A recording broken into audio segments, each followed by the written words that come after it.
ça va commencer.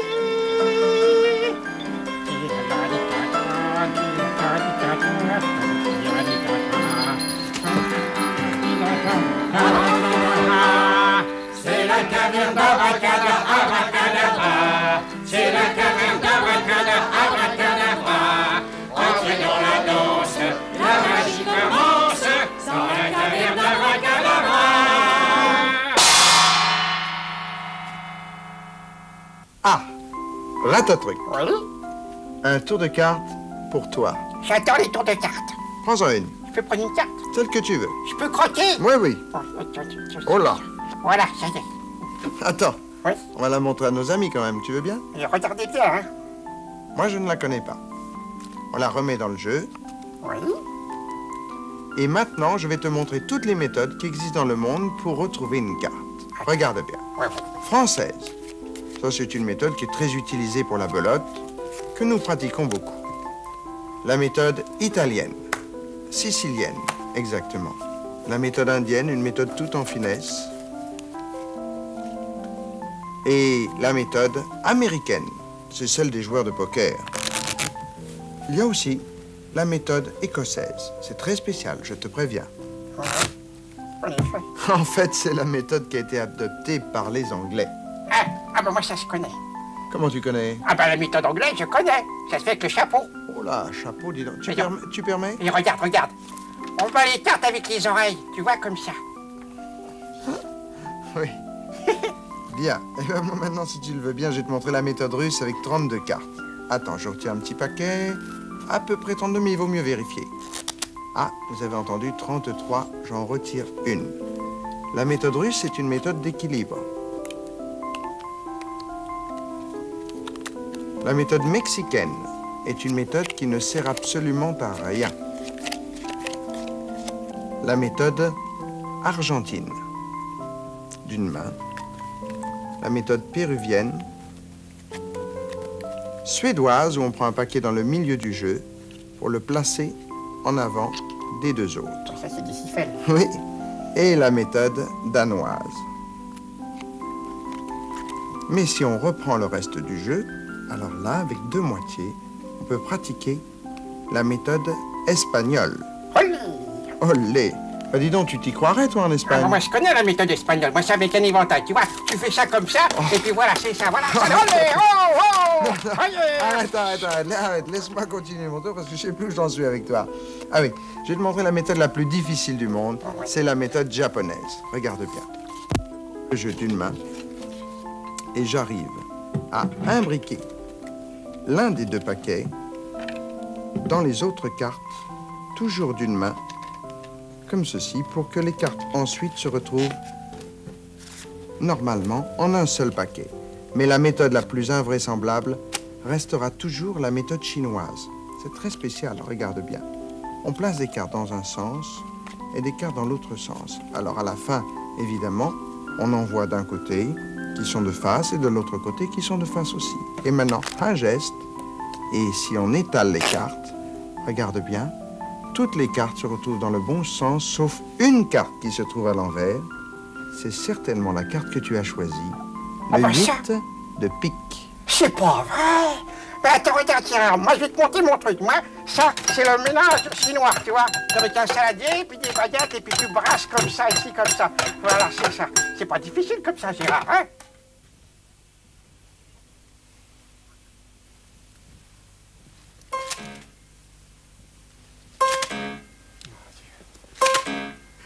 Non.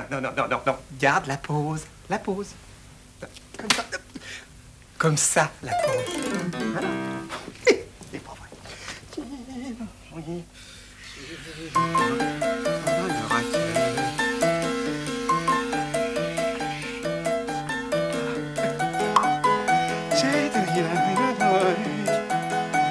Qu'est-ce que c'est, Gérard? Une raquette. Une raquette? Non, Gérard. C'est pas une raquette. Une Ah. carafe. Une carafe. Mieux. Un vase. Voilà. C'est pas ça? Non. Avec des fleurs. Des petites fleurs. Une fleur ici. Là. Comme ça.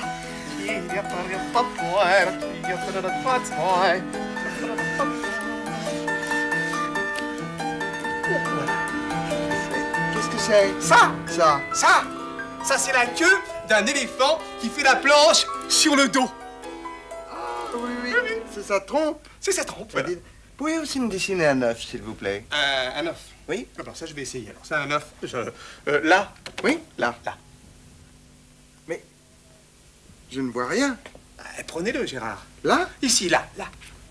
Ah oui.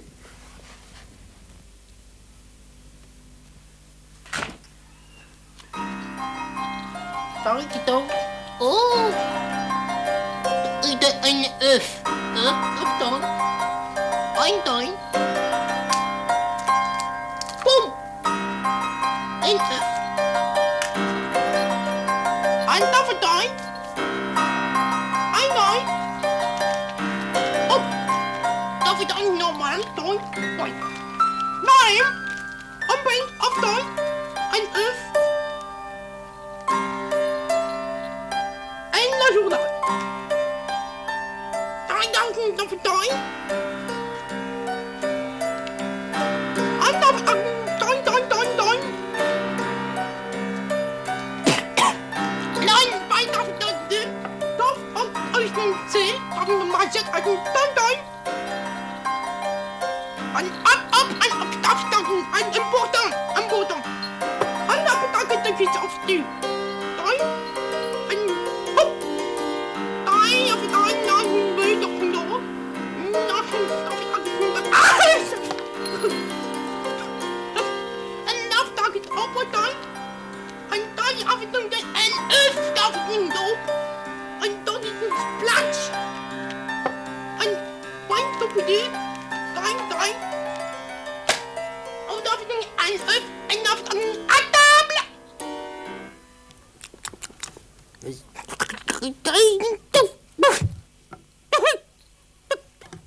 Un crayon avec 3 petits points blancs. 1, 2, 3. 3. Et un joli ruban vert avec un petit bout de ruban adhésif jaune. Alors attention, je vais placer le ruban adhésif sur le point numéro 2. Voilà. Très bien. Maintenant, attention, je vais le passer derrière la tête d'Alberto en comptant 1, 2, 3. Et ça suffit pour que du point numéro 2, il aille au point numéro 3. Oh, ça. Alors, maintenant, attention. Ça ne bouge plus, c'est bien collé. Comment est-ce possible? Vous avez une idée? C'est simple, il vous faut d'abord un crayon. Ça, je sais. Alors, vous demandez à un papetier n'importe quel crayon magique. C'est ça. Alors, il risque de vous dire, ah oui, le crayon qui tient tout seul. Mais il ne faut pas le montrer, hein. Parce que si vous retirez le doigt, alors il tombe. À moins d'avoir vraiment un vrai crayon magique. Vous demandez à un papetier un vrai crayon magique, celui qui tient tout seul. Et alors là, on se demande vraiment comment il peut tenir. Mais il faut aussi un taille-crayon. Tiens, merci, car au lieu de tailler le crayon seulement d'un côté, en fait, on taille le crayon des deux côtés. Mais écoutez, pour que vous puissiez tout voir, j'ai apporté un gros crayon. Alors, voilà l'explication. Vous avez le crayon taillé des deux côtés, 1 et 2, et le capuchon qui va cacher un quatrième petit point qui est secret. Vous voyez, il y a 4 petites pastilles autocollantes, et comme ça, avec le capuchon, vous cachez soit d'un côté, soit de l'autre. Mon petit crayon, je l'ai transformé en fusée. Et puis le cosmonaute décide d'aller voir qu'est-ce qui se passe. Alors il va voir, puis il passe derrière un nuage. C'est dangereux. Et puis quand il ressort, il a changé d'hublot. Il est allé au hublot numéro 2. Mais regardez bien, avec le taille-crayon, n'oubliez pas de tailler le crayon de l'autre côté. Et si vous taillez bien, regardez ce qui se passe sur la table. Regardez, en taillant bien. Oh! Ah, dites donc, vous avez toute une série de petits crayons. C'est des petites fusées. C'est vrai. Ah ouais. Oh, ça.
C'est pas très moderne, votre machine à raser, hein?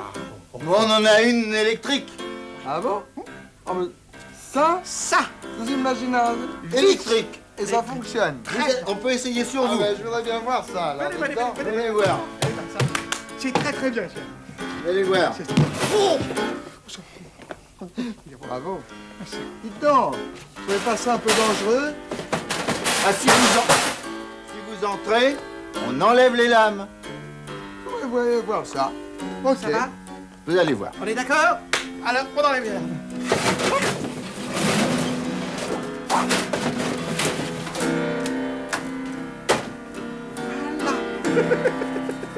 Entrez, entrez. D'accord. Gérard! Allez, allez, allez, allez, allez, allez! Ça y est, allez, allez! On va voir si ça coupe. Attends, tu vas voir. Voilà. Je tire la lame, ça coupe au moins. Ça va. Ah oui, tu vois, ça coupe. Oh, oh, oh, oh! Oui, j'ai vu là! Tiens, voilà, c'est ça.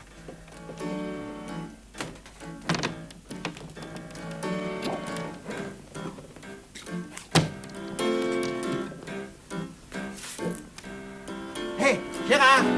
Oui, Vous êtes là? Oui, oui. Vous êtes bien là? Oui. Dis, si on faisait marcher électrique, Oui, ça va? passe-moi la prise. Comme ça, faire la prise. Et allons-y. Allez, allez. Gérard! Où est-ce qu'elle est, là? Où est-ce que ça se mais là- branche? Bah, je crois que c'était derrière. Il n'y a pas de prise. C'est pas possible, ça. On va la faire marcher. Voilà. Bon, ça fait mal. On va la faire marcher à la main. Là, comme ça.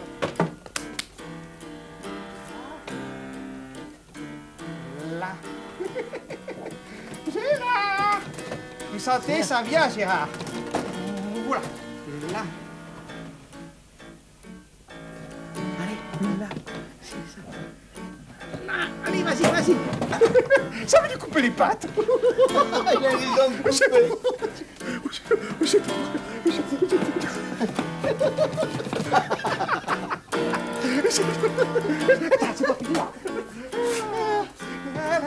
Il s'en moque du tir comme du quart.